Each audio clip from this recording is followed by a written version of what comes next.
السلام عليكم. طبعا الغسالات الحديثة كلها احنا هنتكلم على غسالة توشيبا 10 كيلو، والغسالات الحديثة كلها بيكون ديجيتال دي يعني لوحة إلكترونية، بيكون فيها شاشة بيظهر فيها الأعطال. وأحيانا اللوحة الإلكترونية بتلخبط معانا، يظهر رموز أعطال زي إي أو إي 71. نيجي نشغل الغسالة هي إي 74 وإي 74، ده كده عطل.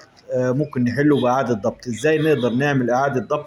أول حاجة عشان نعمل إعادة ضبط المصنع، مستوى المية وزرار دوران السريع مع زرار التشغيل. 3 أزرار دولت بنضغط عليهم مرة واحدة لمدة 5 ثواني متواصلة، كده عملنا إعادة ضبط. ندوس تشغيل ونقفل ونفتح.